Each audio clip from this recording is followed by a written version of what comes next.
These are the stories of ordinary people in Knox County.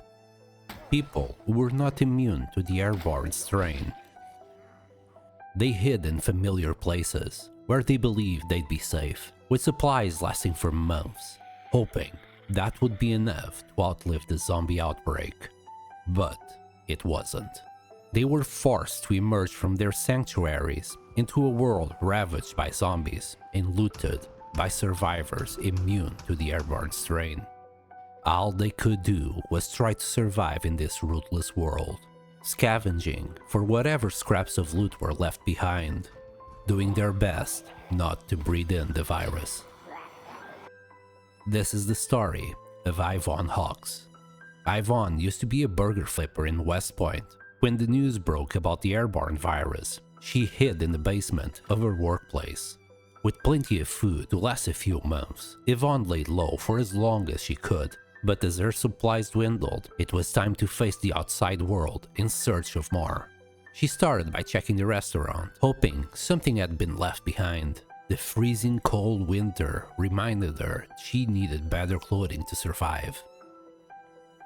On her way to the toilets, she heard gunshots nearby. A survivor trying to make it just like her. She couldn't see anything through the fog, only the shadows of the undead. She entered the toilets and found a dust mask. Feeling lucky to have found something so crucial for her survival, she put it on and stepped outside, only to be immediately spotted by a zombie.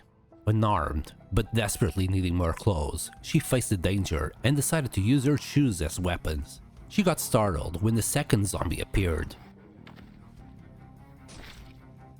She managed to win the fight, but all the clothes were too worn out to use.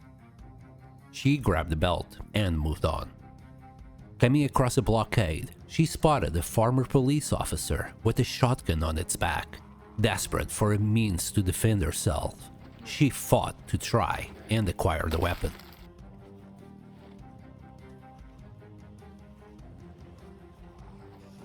She faced the horde as best she could, but realizing she wouldn't survive against two zombies without a weapon, she grabbed the watch and walked away.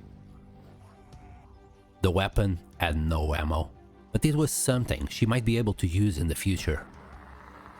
Passing by Gigamart, she took a risk and walked in looking for food, only to despair as nearly all the shelves were empty and whatever food was left behind was rotten.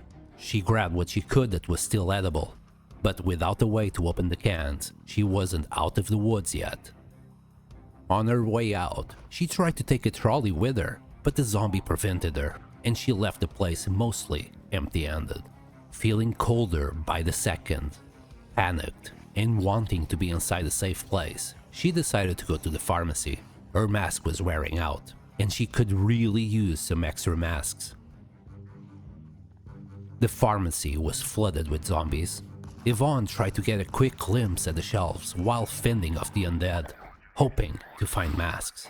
But one managed to scratch her arm. Hearing more zombies drawing near, she rushed out of the building in a panic. She tried to get far enough away to bandage her arm, confronting a couple more zombies to rip clothing from them for bandages. But she had to make do with ripping her own socks to stop the bleeding. After that, she ran through town, looking for a safe place to recover from her wounds, hearing other survivors fighting for their lives, hoping the zombies would follow the gunshots instead of her. But to no avail. With each step she took, she gathered more zombies.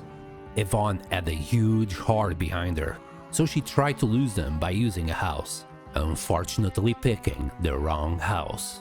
As she entered, 3 zombies lunged at her. She rushed to the back, but the door was barricaded. A zombie attacked her from behind. She managed to get away. Turning back to where she came from, the horde outside was overwhelming and broke through the door.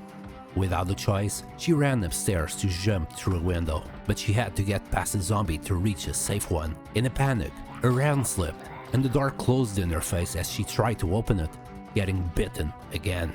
She kept fighting for her life, making it to the bathroom and ripping some socks she found there.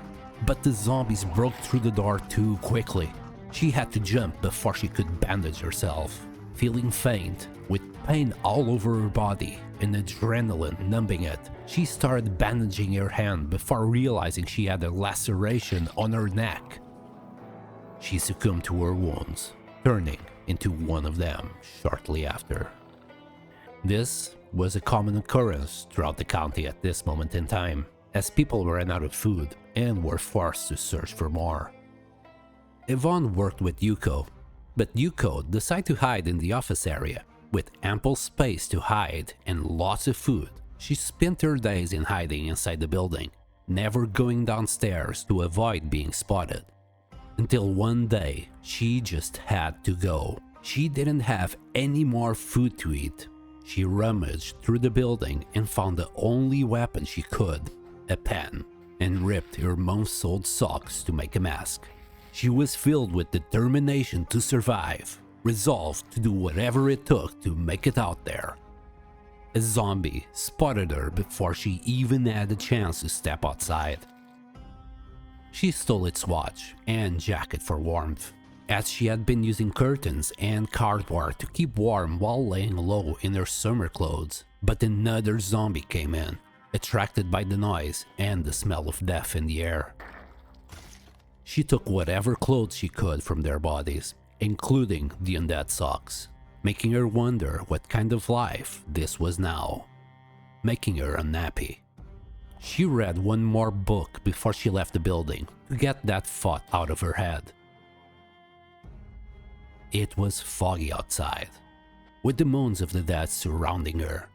She got spotted, and failing to stay hidden, Yuko decided to try and mimic the undead, but it still didn't work, as the zombies knew how one of them moved, and their actions were too telling.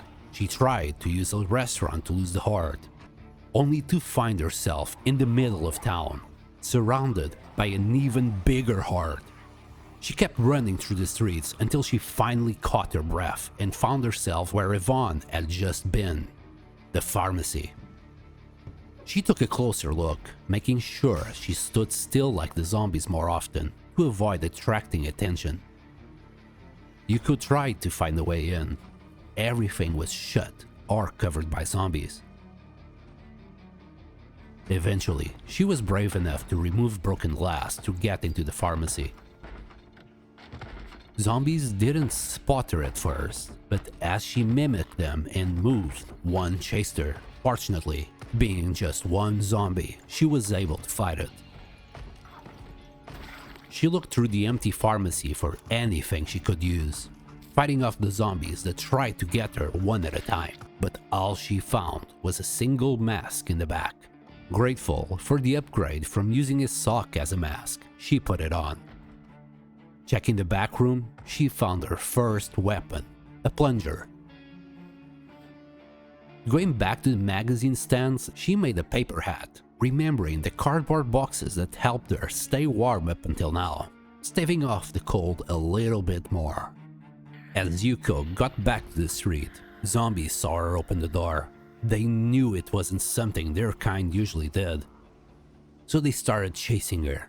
All she could do now was try to lose the horde, but as she turned into the parking lot, she saw a zombie with a backpack. She desperately needed it, but the horde prevented her from retrieving the desired prize, and the plunger was not going to help kill it fast enough.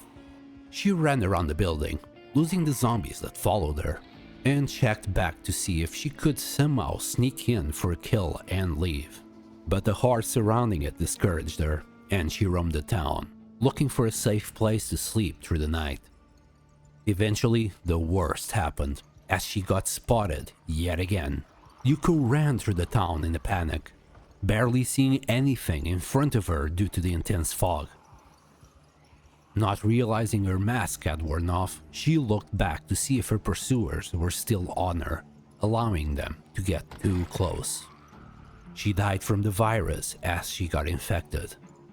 Not being immune to the airborne strain meant death in the county, as the virus had mutated and become more deadly than its more infectious variant. Just taking a breath in would kill you 6 months into the apocalypse, and with all resources pretty much gone, the chances of survival were dim at best. Perhaps in another town with more loot, or a few months earlier, someone could stand a chance. But only the most hardcore survivalists could do this. All these people could do was struggle to survive until they met their untimely demise, either from the virus or lack of supplies. Thank you for watching, everyone. This was just a short story trying to find a decent challenge to do next. I'm going to tweak the loot settings, basically disabling the last 90% loot mod and replacing it with the last 20% loot version, and set the loot to insanely rare instead. I'll be streaming these videos to keep a copy of the footage on YouTube so I can use it for the movie version later on, so feel free to join in. Subscribe to the channel to see the content as soon as it comes out. I hope you enjoyed this short story, and I'll see you in the next one.